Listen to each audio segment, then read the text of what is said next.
Ayo, segera download Quran Tadabbur, tafsir dalam genggaman Anda.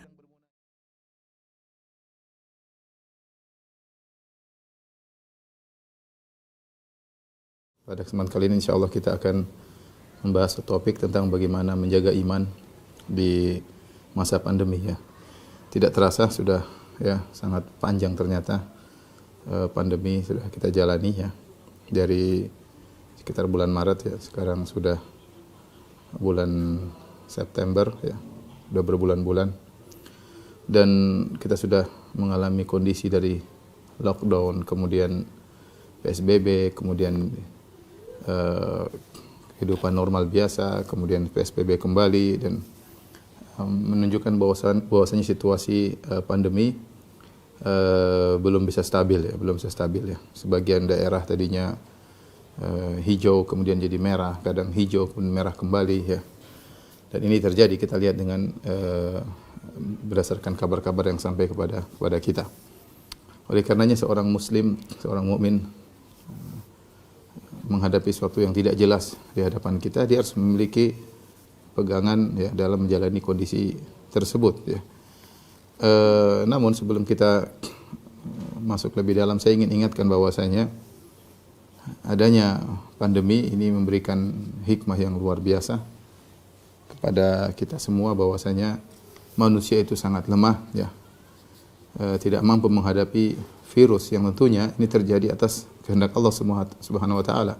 Tidak ada satupun di alam semesta ini yang terjadi kecuali atas kehendak Allah Subhanahu wa taala. Ya, maka kesombongan yang ada pada manusia, keangkuhan ya, semuanya hancur di hadapan virus corona ya, COVID-19 ya. Ini menunjukkan manusia sangat lemah, bahwasanya alam ini ada yang mengaturnya dan manusia tunduk kepada aturan tersebut ya. Sebagian mereka mungkin sombong dan angkuh, merasa hebat, tetapi ketika Allah memberikan suatu kejadian ya, maka semua harus tunduk dengan kejadian tersebut ya. Entah sampai kapan ya, pandemi ini akan berlangsung. Kita mendengar kabar-kabar gembira dengan ditemukannya adanya vaksin atau yang lainnya. Kita berharap segera ya, diangkat ya, musibah ini. Akan tapi ini hanya perkiraan, hanya dugaan. Kita enggak tahu apa yang terjadi di kemudian hari. Dan Allah Subhanahu wa taala jika menurunkan penyakit, Allah akan turunkan obatnya ya. Lam yunzilillahu da'an illa anzala lahu dawaan ya. Allah tidak menurunkan penyakit kecuali Allah menurunkan juga obatnya. Alimahu man alim, jahilahu man jahil. Ada yang tahu dan ada yang tidak tahu. Tapi entah kapan obat tersebut akan ditemukan oleh manusia ya. Intinya di hadapan kita kejadian yang luar biasa. Banyak negara-negara hebat yang tidak mampu berhadapan dengan virus ini ya. Contohnya di depan kita ada namanya negara Amerika Serikat. Ya, kita dengar sudah ratusan ribu yang meninggal, entah 150 ribu, 170 ribu. Bukan cuma terinfeksi, infeksi mungkin jutaan ya, tapi yang meninggal sampai sangat banyak sekali ya. Demikian juga negara-negara hebat yang lainnya, baik Italia atau Perancis atau yang lainnya. Intinya kalau kita melihat kondisi kita masih alhamdulillah ya, angka kematian tidak sebanyak yang dialami oleh negeri-negeri yang lain. Tapi ini semua memberi gambaran kepada kita bahwasanya kita ini makhluk yang sangat lemah. Kata Allah, wa khuliqal insanu dha'ifa. Manusia diciptakan dalam kondisi lemah ya. Dalam kondisi lemah. Baik, ikhwan dan akhwat yang dirahmati Allah Subhanahu wa taala.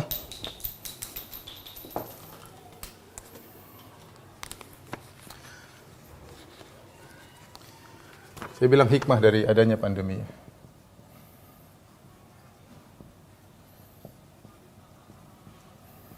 Ya, di antaranya ya, nampak lemahnya manusia.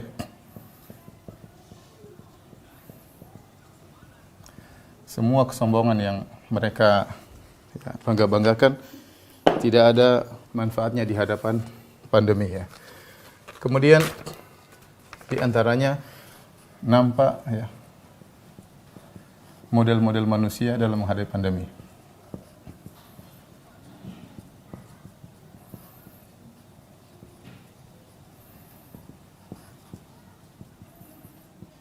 Ya. Di antaranya, ya, subhanallah, sebagian orang bertambah keimanannya dengan adanya pandemi. Ya, mereka sadar bahwasanya manusia tidak bisa apa-apa, bahwasanya harta tidak bermanfaat, kekuatan negara tidak bermanfaat. Ya, kita dapati sebagian kawan-kawan kita meninggal dunia di masa pandemi, padahal mereka memiliki harta yang berlimpah ruah. Ya. Harta tersebut tidak bisa menolong mereka sama sekali. Ya, ada yang bahkan sudah diobati sampai ratusan juta, ya.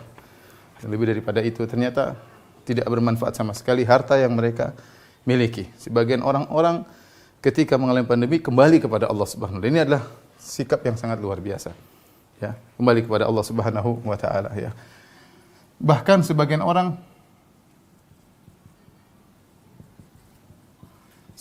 masuk Islam. Ya. Ini di antaranya kisah yang disebutkan tentang seorang Wilhelm Ott atau siapa dari Austria, ya, seorang petarung. Akhirnya di masa pandemi dia masuk Islam, ya. Kemudian juga ada seorang murtad mulhid, yaitu ateis dari Mesir bernama Ahmad Harqan, juga akhirnya di masa pandemi masuk Islam setelah dialog, kemudian di masa dia isolasi, kemudian akhirnya dia masuk Islam. Ini luar biasa, ya, karena mereka sadar bahwasanya alam semesta ini ada yang mengatur, ya. Sebaliknya, ya, sebagian orang semakin murtad, semakin ateis, ya.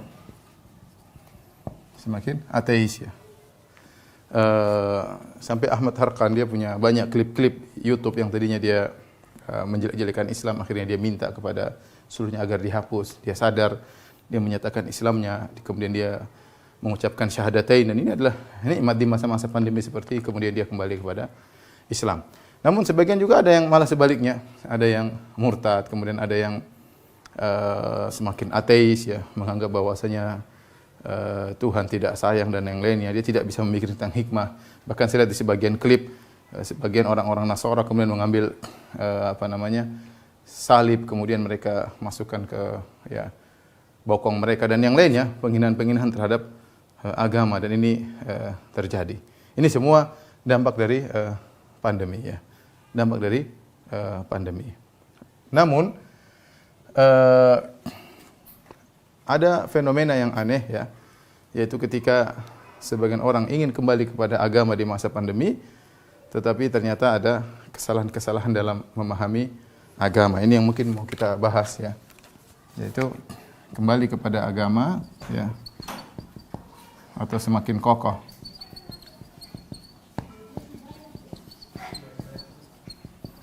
Agama, namun salah dalam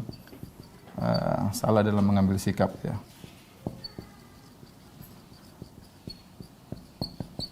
Ya.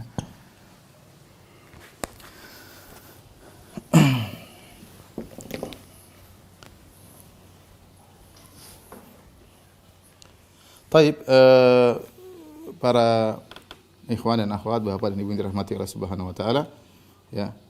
Di antara kesalahan-kesalahan sikap, ya, meskipun sudah benar kembali kepada agama, tetapi di sana ada salah pandang, ya, dalam menghadapi virus corona yang dikaitkan dengan agama, ya. Yang kita dapati di kenyataan yang ada, sebagian orang, ya, ketika memandang tentang pandemi, ya, mereka memandang bahwasanya pandemi itu hanyalah azab semata, ya. Bahwasanya wabah itu azab semata. Ini kekeliruan, ya, bahwasanya yang benar namanya wabah itu bisa menjadi azab, bisa menjadi pengangkat derajat, ya.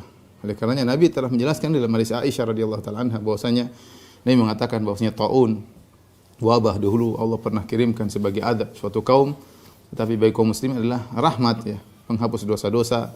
Bahkan sebagaimana sudah dijelaskan oleh para ustaz, jika seorang bersabar menghadapi taun, menghadapi wabah, dia bersabar, ihtisab, mencari pahala dari Allah Subhanahu wa taala, maka dia bisa mendapatkan mati syahid. Dia bisa mendapatkan pahala mati syahid. Dan alhamdulillah pintu mati syahid dalam Islam banyak ya. Di antaranya seperti disebut dalam hadis ya, meninggal karena tenggelam, meninggal karena terbakar, al-mabtun meninggal karena sakit perut ya, meninggal karena membela jiwanya, meninggal karena membela hartanya, meninggal karena membela keluarganya ya. Dan banyak hal-hal yang dihukumi oleh syariat sebagai orang yang meninggal mendapat pahala mati syahid. Di antaranya karena penyakit wabah, karena taun ya, karena taun. Oleh karenanya tidak benar bahwasanya taun ya adalah tentara Allah yang namanya tentara Allah seakan-akan untuk mengadab setiap orang yang terkena taun. Oleh karenanya tidak boleh kita kemudian mengatakan setiap orang terkena wabah berarti dia diadab oleh Allah Subhanahu wa taala. Jawabannya tidak benar ya, karena wabah itu sendiri bisa fungsinya dua ya, bisa menjadi azab bagi sebagian orang dan bisa menjadi pengangkat dosa-dosa dan penambah derajat bagi sebagian orang. Ibaratnya seperti seorang naik pesawat, kemudian pesawat tersebut meledak ya. Dalam pesawat tersebut berbagai macam orang. Satu sisi bisa jadi Allah menghukum sebagian orang, dan satu sisi biasanya bisa jadi orang meninggal karena meledak dihukumi sebagai mati syahid ya. Jadi oleh karenanya ini salah pandang tentang masalah wabah ya. Di antara juga bahwasanya kita dapati sebagian sahabat meninggal karena wabah ya.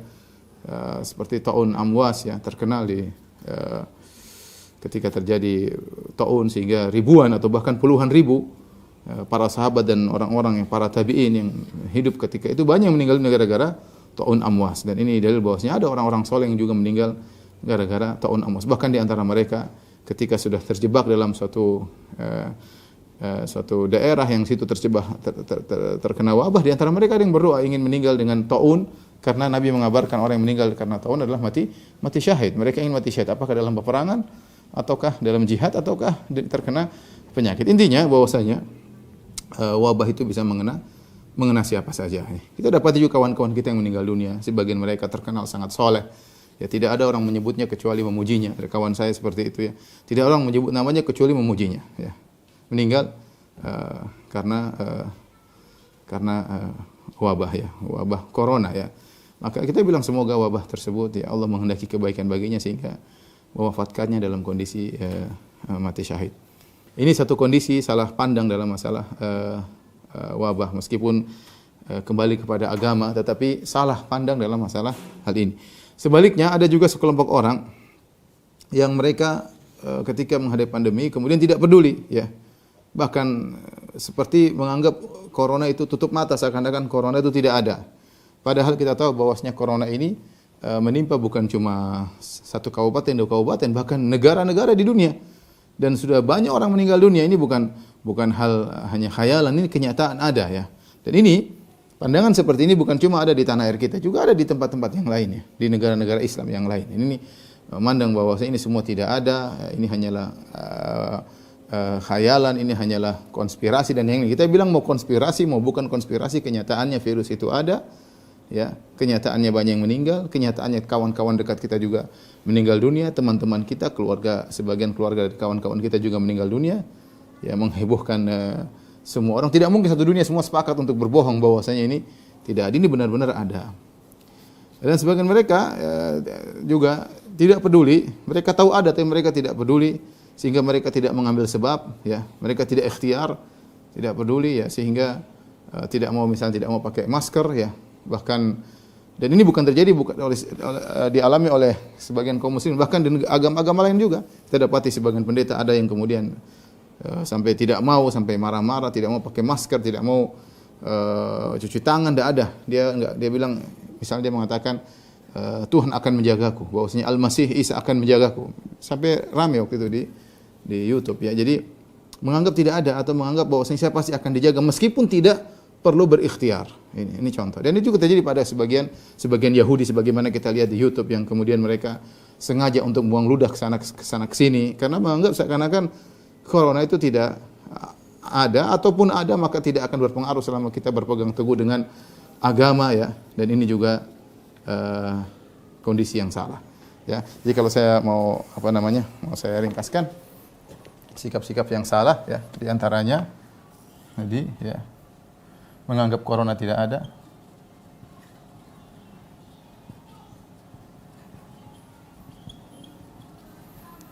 Kemudian diantaranya tadi menganggap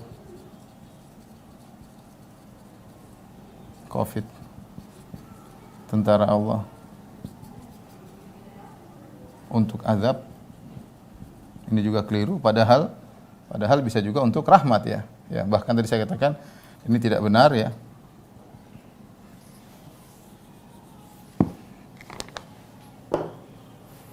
Ini tidak benar ya.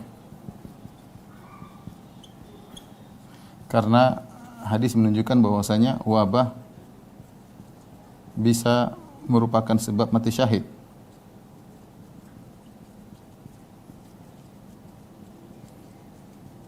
Kemudian juga banyak sahabat dan tabi'in yang wafat karena wabah.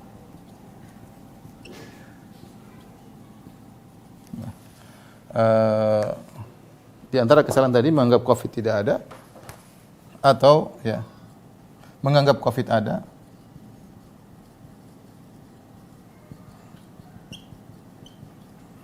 tapi tidak berikhtiar ya menganggap ya, dan ini terjadi dan ini dialami oleh sebagian Yahudi ya, Nasara dan juga Islam. Baik, insyaallah setelah ini baru kita akan bahas tentang bagaimana sikap yang seharusnya agar menambah iman kita ketika berhadapan dengan virus corona ya. Baik, iman di masa corona ya.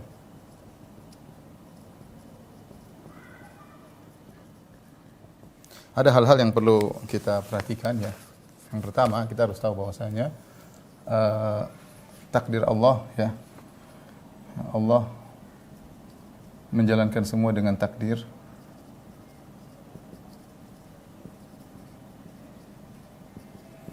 Semua sudah ditakdirkan ya.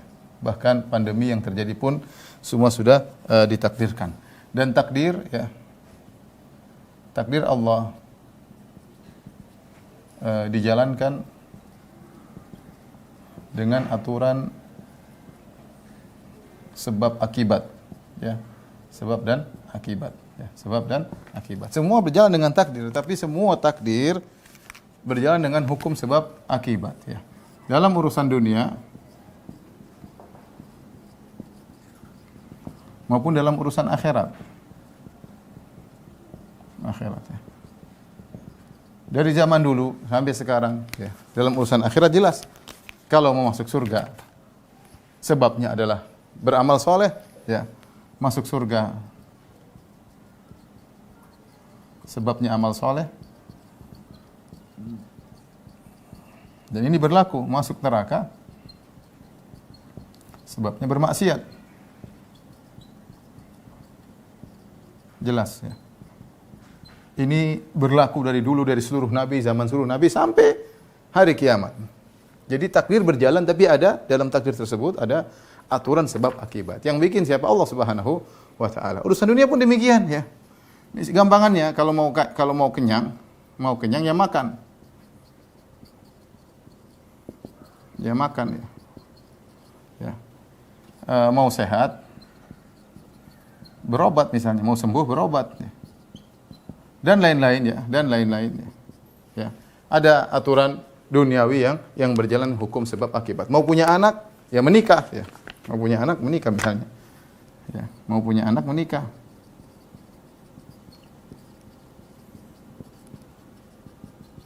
Ini semua adalah menunjukkan bahwasanya semua berlaku antara bahwasanya dalam takdir berjalan, tapi berjalan dengan aturan yang Allah sudah sebut yang merupakan hukum sebab akibat yang disebut dengan sunanul kauniyah. Kalau istilah kita dengan sunan al-kauniyah, sebab akibat ini disebut dengan as-sunan al-kauniyah ya. Atau kita bilang sunnatullah biasanya orang-orang bilang.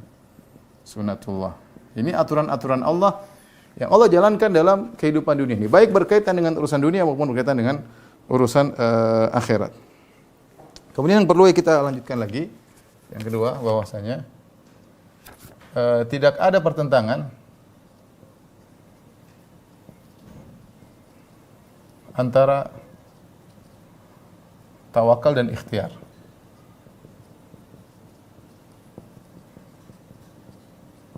Bahkan tawakal yang benar adalah dengan ikhtiar.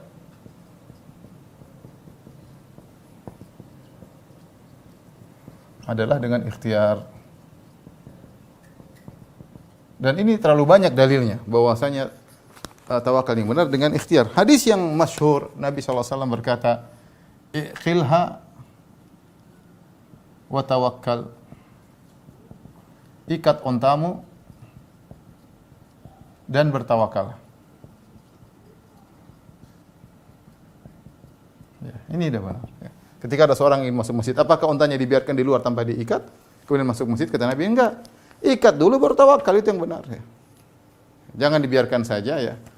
Mobil dibuka saja, kemudian kacanya dibuka, kuncinya dibiarin, kemudian pergi ke masjid jadi dicuri orang. Ya. Onta tidak diikat jadi dicuri orang.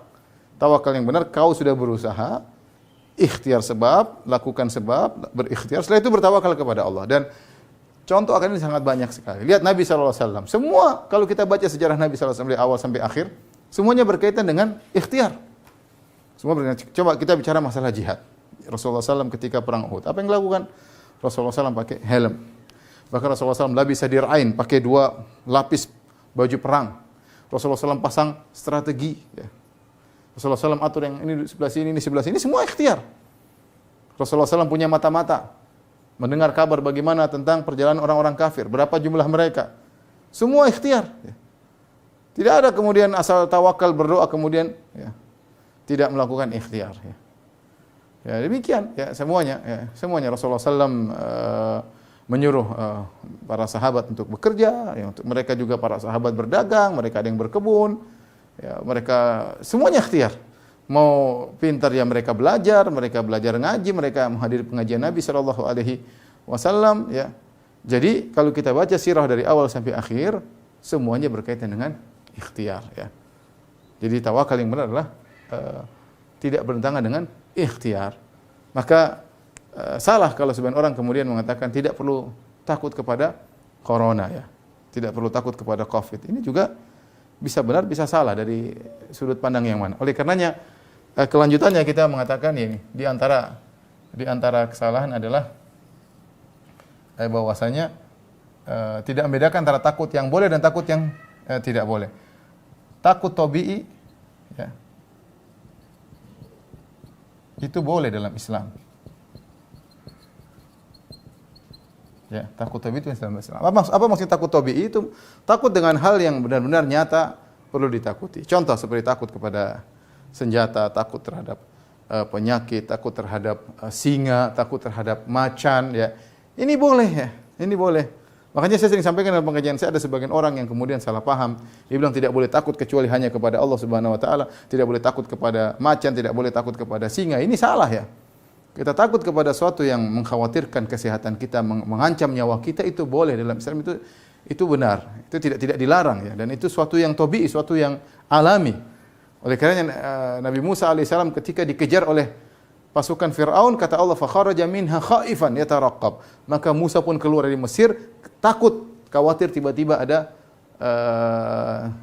ada musuh yang bisa menangkapnya. Jadi suatu hal yang wajar. Kemudian bilang tidak boleh takut kepada Covid, repot ya. Tidak boleh takut kepada Covid adalah suatu hal yang pernyataan yang salah ya. Karena sama seperti kita memang tidak boleh takut sama macan. Ya gimana tidak boleh takut sama macan? Tidak boleh takut sama Covid sama dengan tidak boleh takut sama macan. Ya. Siapa yang berani masuk di daerah macan kemudian tidak pakai apa-apa kemudian ketemu dengan macan? Ya, konyol ya. Oleh karenanya kita harus tahu bahwasanya menjalani pandemi ini kita harus berikhtiar. Ya. Terus berikhtiar. Karenanya yang menyedihkan ya, dan menyedihkan. Kita dapati sebagian kaum muslimin bangga ketika tidak menjalani protokol kesehatan. Mereka bangga. Ini kita dapati, ya semoga Allah maafkan mereka dan semoga mereka terus selamat. Semoga kita bilang semoga mereka terus selamat. Ya, karena mereka menyangka takut kepada Covid ada kesalahan. Tapi di antara mereka bangga tidak pakai masker. Bangga pengajian rame-rame kemudian berdempet-dempetan. Bangga, dan ini kita bilang enggak usah dibangga-bangga seperti itu. Ya mungkin daerah mereka hijau, ya beda dengan daerah yang merah, ya. Tapi tidak perlu dibangga-banggakan. Akhirnya apa yang terjadi? Kita dapati sebagian saudara-saudara kita yang tadinya mereka bangga-bangga, kemudian membanggakan keramaian mereka, membanggakan kebersamaan mereka. Akhirnya daerah mereka sekarang menjadi merah, bahkan sebagian menjadi hitam. Ya, bahkan sebagian mereka menjadi hitam, ya. Ya, karena mungkin dibangun di atas bahwasanya harus tawakal, ya. Dan tawakal tidak perlu ikhtiar, ini kesalahan. Atau membangun bahwasanya Covid itu hanyalah konspirasi, suatu yang tidak ada, ya. Atau tadi bahwasanya ketakutan, tidak boleh takut kepada Covid, sebagian cara dapati dalam sebagian klip juga. Jangan takut kepada corona, jangan takut kita pergi ke tempat corona, ya. Allah bersama kita, ini salah. Allah ketika kita lihat bagaimana sirah Nabi sallallahu alaihi wasallam. Nabi sallallahu alaihi wasallam menjalani sebab ikhtiar, ya. Ya, itu pun Nabi sallallahu alaihi wasallam tetap terluka ketika dalam perang Uhud. Ya, padahal sudah pakai helm, sudah pakai 2 lapis baju perang, sudah pasang mata-mata di mana-mana, kemudian sudah atur pasukan, posisi pasukan, Nabi sallallahu alaihi wasallam tetap juga terluka, ya. Jadi takut tabi'i itu boleh dalam Islam, ya. Kecuali ketakutan ini membuat kita melakukan pekerjaan yang haram, itu baru tidak diperbolehkan. Kemudian di antara yang perlu kita perhatikan dalam hal ini itu bahwasanya dibedakan, ya, antara perkara yang ada keringanan dari syariat dengan yang harus dilakukan, ya.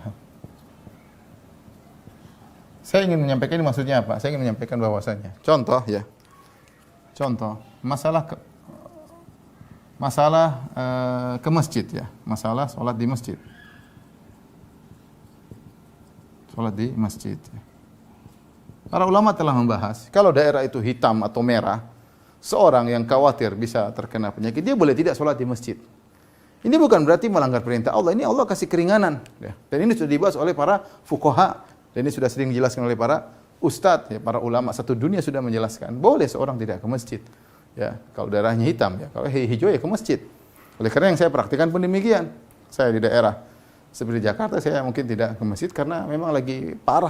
Sementara kalau saya pergi ke Yogyakarta, kemudian di sana hijau, ya saya sholat di masjid, ya. Sholat di masjid, saya juga merindukan pengen sholat berjamaah. Tapi ketika kondisi menakutkan, kemudian pandemi semakin naik, kemudian virusnya kita tidak kelihatan, boleh. Kemudian sebagian orang tidak ke masjid, kita tidak bisa paksa kamu harus ke masjid. Daerah merah, ya.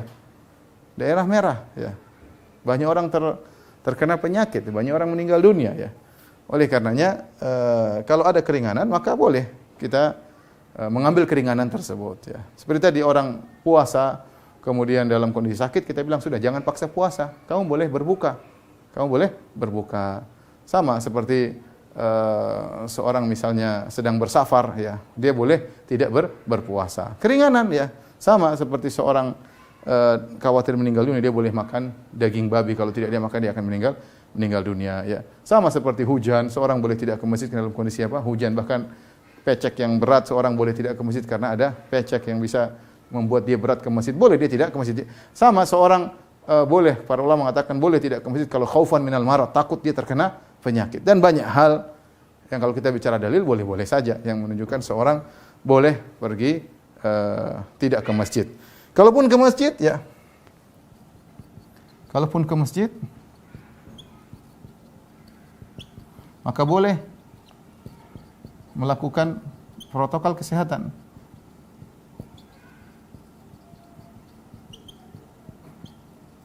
Ya. Protokol kesehatan, ya. Boleh, ya, seorang pakai masker, dan ini sudah difatwa para ulama banyak. Boleh sholat berjarak, ya, karena sah, ya. Ini tidak jadi masalah. Lain halnya misalnya dengan mencari makan, ya.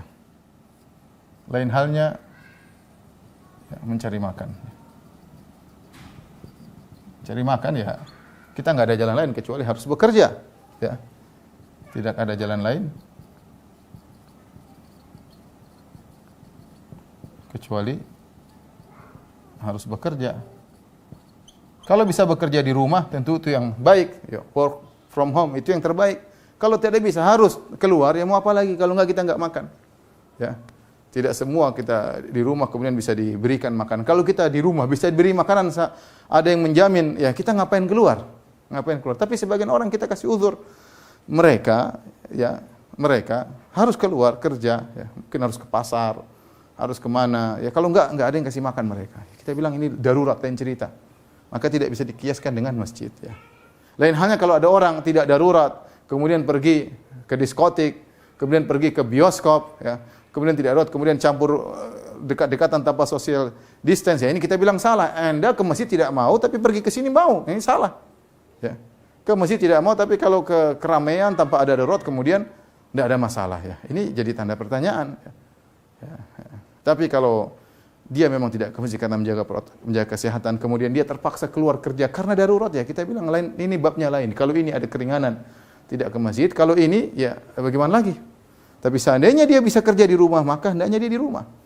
Aneh kalau kemudian dia mencari dunia, kemudian tanpa ada darurat, kemudian dia nekat masuk ke keramaian, sementara ke masjid dia tidak, ya tentu tidak komitmen. Tapi saya ingin sampaikan bahwasanya ini dua hal yang berbeda. Selama syariat kasih keringanan, kita boleh ngambil keringanan. Berbeda dengan mencari nafkah. Terkadang sebagian saudara kita harus keluar, harus pergi ke pasar, harus interaksi, bagaimana lagi, ya itu lain cerita, ya. Dia bukannya meremehkan masjid, tidak, tetapi kondisi mengharuskan dia harus kerja untuk beri nafkah kepada anak-anaknya, tetap dengan menjaga protokol kesehatan. Baik, oleh karenanya sebagian yang memaksakan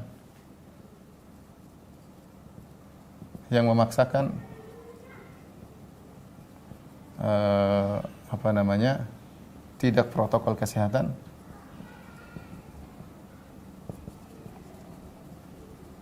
padahal daerah merah,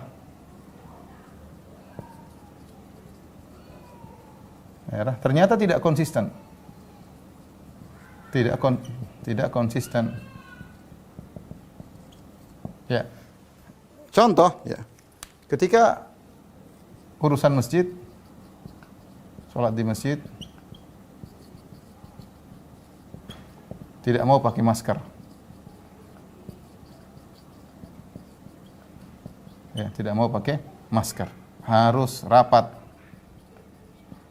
Kenapa? Alasannya sunnah Nabi Sallallahu Alaihi Wasallam. Ya. Bahkan ada yang mengatakan sholat ya, tidak rapat adalah bid'ah dan yang lain. Kita bilang ya, sebagian pendapat demikian. Taib. Kita bilang bagaimana dengan pengajian? Pengajian juga kan harus rapat, sunnahnya rapat.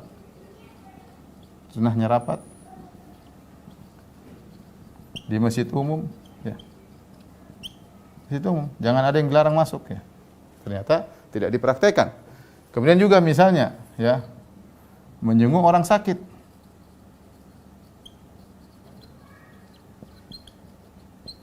Kenapa tidak menjenguk orang sakit yang terkena penyakit COVID? Kenapa tidak kunjungi, ya? Bukankah juga sunnah mengunjungi orang sakit? Kemudian lebih parah lagi, tidak memandikan jenazah COVID. Bukankah kalau orang meninggal dunia, orang terkena penyakit COVID, kita harusnya mandikan, ya, kita mandikan, kita datangi, kita doakan, kita solatkan. Tapi tidak ada yang praktek, ya. Kalau kena COVID sudah nggak ada yang mau. Bukankah sunnahnya harusnya kita mandikan? Kenapa kemudian tidak dimandikan terkadang? Kenapa kalau dipasang peti semuanya? Ya, maka kita tahu dalam sebagian hal kita tidak bisa komitmen, maka berilah uzur kepada yang lainnya. Kalau seandainya ada sebagian orang ingin menjalankan protokol kesehatan, apalagi difatwakan oleh para ulama, maka kita berlapang dada. Adapun sebagian orang yang kemudian memaksakan yang daerah hijau, ya silakan. Itu ijtihad mereka dan mereka menganggap masih daerah hijau, terutama misalnya dalam klaster yang kemudian bisa dikontrol semua penghuninya, maka tidak jadi masalah. Itu dipraktikkan oleh sebagian kawan-kawan. tatkala di suatu pondok kemudian sudah di swab semuanya dan ternyata semuanya negatif, maka mereka tidak jadi masalah, jalani kehidupan biasanya. Tapi kita berbicara tentang masjid yang terbuka umum, yang orang siapa saja bisa mampir, maka ini perlu waspada ya. Tidak ada salahnya kita menjalankan protokol kesehatan. Ini poin yang inti yang ingin kita sampaikan, bagaimana menjaga iman ya di masa corona ya.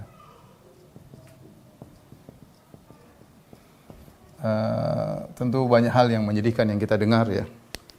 Sebagian kawan-kawan yang akhirnya usahanya mundur, bahkan sebagian mereka di PHK.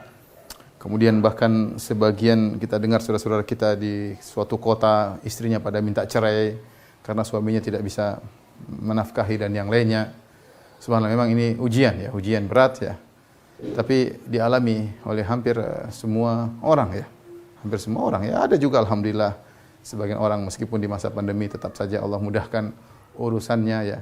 Tapi secara umum tatkala menghadapi ujian ya, kita tahu bahwasanya ya pertama ya harus ya sabar ya.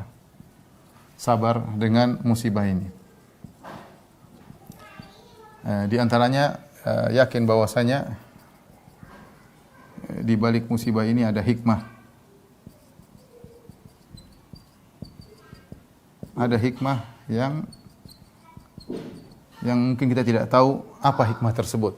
Tapi yakinlah Allah tidak mungkin menjalankan sesuatu kecuali dengan ada hikmah.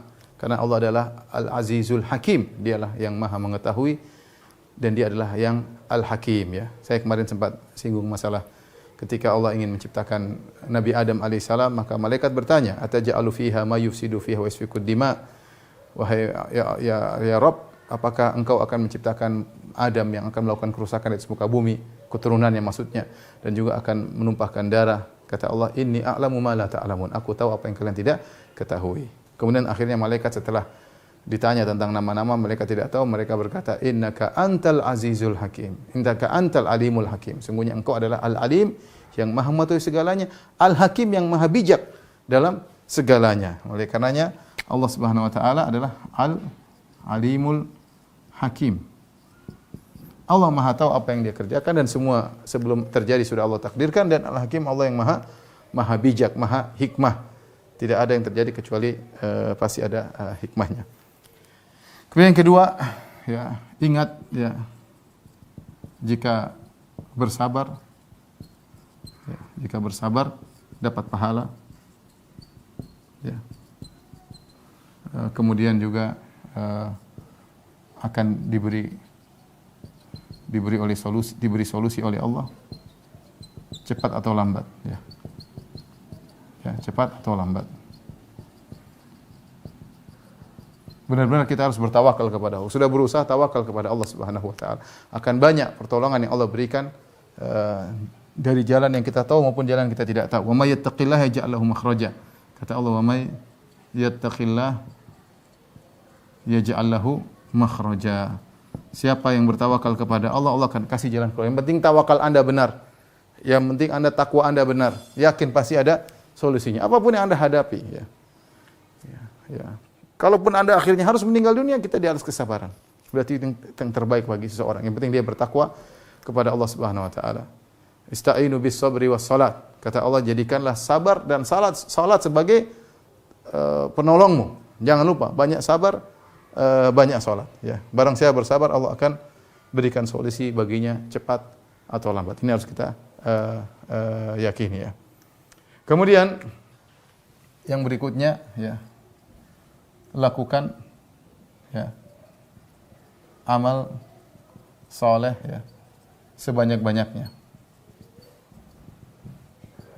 Amal soleh ini ya, maksud saya bisa jadi amal yang hubungan antara kita dengan Allah,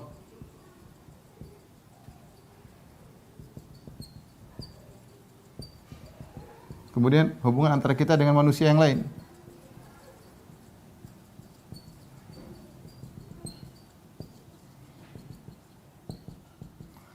Di masa pandemi ini ya, kita diberi kenikmatan waktu.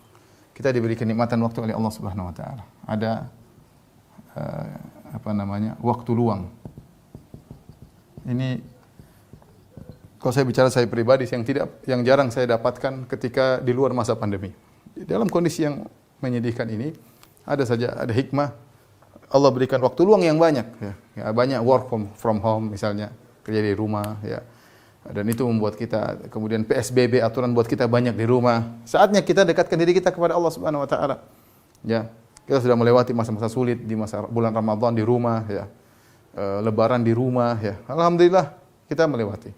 Waktu luang sampai kapan kita nggak tahu. Pandemi sampai kapan selesai kita nggak tahu.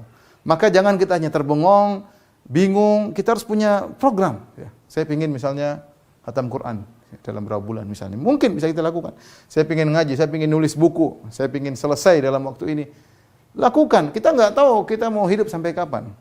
Kita nggak tahu jangan pandemi mungkin selesai bulan Januari, Februari. Wallah alam belum tentu. Belum tentu. Ya. Dulu orang sudah menduga-duga pandemi akan selesai pada bulan Juni. Ada yang mengatakan selesai pada bulan Juli. Orang berani ngomong. Kenyataannya sampai September sekarang lagi parah-parahnya di Jakarta.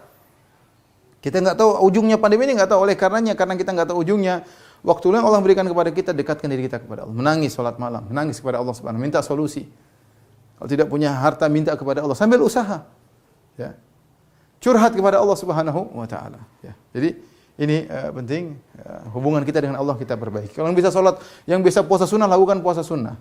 Yang bisa salat malam, lakukan salat malam. Bisa ikut pengajian. Ya, dekatkan diri kita kepada Allah. Berzikir pagi petang jangan tinggalkan. Ya akhi, anda tidak yakin ada Tuhan kita yang mengatur kita. Ya. Kalau kita baikkan hubungan kita dengan Allah, ya Allah akan perhatian dengan kita. Itu suatu hal yang pasti, suatu hal yang pasti. Tapi intinya hubungan kita dengan Allah diperbaiki dan ini akan menambah iman kita selama pandemi. Ya. Cuma kita curhat ke orang, ternyata tidak pernah curhat kepada Allah Subhanahu wa taala. Hanya merendahkan kita. Kalau kita curhat ke orang, hanya merendahkan diri kita, ya. Dan pertolongan tidak datang. Tapi kalau kita curhat kepada Allah, dekatkan diri kita kepada Allah, banyak berdoa, maka insya Allah ada solusi. Kemudian jangan lupa, ini juga sangat penting, hubungan kita dengan yang lain. Di masa pandemi ini, kalau kita punya harta, kita punya kelebihan harta, banyak orang lagi yang butuhkan. Tetangga kita, ya, orang tua kita, ya. Bagaimana di masa pandemi? Tanya, bagaimana hubungan kita dengan orang tua kita? Bagaimana hubungannya? Tanya. Bagaimana hubungan kita dengan kakak adik kita? Bagaimana hubungan kita? Sudahkah bagus hubungan kita dengan mereka? Sudahkah kita menyambung silaturahmi dengan tetangga kita? Ya. Gimana? Kawan-kawan kita, gimana? Kawan-kawan lama terutama, kawan-kawan setia. Gimana hubungan kita dengan mereka? Ya, akhi, saatnya kita berbuat baik di masa sulit itu pahalanya tidak sama dengan di masa-masa biasa. Ini semua menambah iman. Ini semua kita berkorban di zaman seperti ini. Tentunya bukan korban konyol semuanya kita kasih orang, tidak. Tapi kita ada berbagi. Meskipun tidak tahu kita ini sampai kapan uang kita bisa bertahan. Meskipun kita lihat ternyata ATM kita tinggal sedikit. Tapi ya, kalau masih kita bisa bagi-bagi, insyaallah kita masih mungkin melakukan, kita masih bisa perkirakan. Di saat ini saat-saat yang tepat kita jalin hubungan dengan kerabat-kerabat kita. Ya. Ini menambah iman. Allah akan menguatkan kita. Allah akan menolong kepada kita. Inna ma'al usri yusra. Sungguhnya bersama dengan kesusahan ada kemudahan. Ya. Ya. Bagaimana kita melakukan amalan yang dicintai oleh Allah Subhanahu Wa Taala. Wa ahabul a'mali ila Allah surun tudkhilu ala qalbi muslim. Amalan yang paling dicintai oleh Allah adalah rasa senang yang kau masukkan dalam hati seorang muslim. Bagaimana yang muslim yang kau buat dia bahagia, ternyata ibumu, ternyata bapakmu, ternyata kakakmu, ternyata adikmu, kawanmu, tetanggamu, bibimu, di saat-saat mereka sedang sulit sekarang. Oleh karena kalau kita punya kelebihan harta, saatnya kita beramal soleh. Kita nggak tahu, bisa jadi ini amal yang bisa kita andalkan bertemu dengan Allah di hari kiamat kelak. Tetapi ini di antara hal, ya, kuatkan dua ini. Anda harus punya hubungan yang kuat dengan Allah Subhanahu wa taala, ya. Kemudian hubungan dengan orang lain juga sangat penting. Kemudian jangan lupa, kalau kita ingin perbaiki hubungan kita dengan Allah, otomatis, ya, jauhi maksiat. Ini harus, ya. Jangan malah di musim pandemi gatal pengin ke diskotik. Jangan musim pandemi ngabisin waktu untuk nonton hal-hal yang tidak bermanfaat. Ya, jangan musim pandemi kemudian masuk dalam perdebatan, dalam medsos, mencaci maki sana, caci maki sini, merendahkan sana, merendahkan sini. Ya.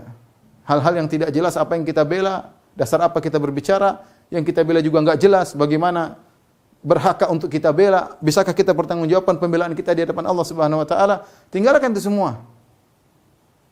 Kita enggak tahu ya. Sampai kapan pandemi kita, tidak sampai kapan kita hidup ya. Sudah banyak saudara-saudara kita yang meninggal di musim pandemi ini. Semoga Allah menerima arwah mereka di sisi Allah Subhanahu wa taala. Jadi inilah Bapak dan Ibu yang dirahmati Allah Subhanahu wa taala, sedikit yang ingin saya sampaikan sebagai nasihat bagi saya pribadi dan juga kepada Bapak dan Ibu-ibu.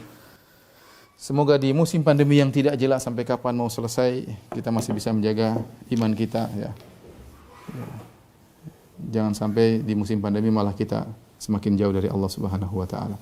Wallahu a'lam bishawab. Ini saja yang bisa saya sampaikan ya pada para jamaah yang dirahmati Allah Subhanahu wa taala. Kurang lebihnya saya mohon maaf. Yang benar datangnya dari Allah Subhanahu wa taala, yang salah dari saya sendiri. Semoga Allah mengampuni dosa-dosa kita semuanya. Semoga Allah menambahkan iman kita di masa pandemi ini. Wabillahi taufiq wal hidayah. Assalamualaikum warahmatullahi wabarakatuh.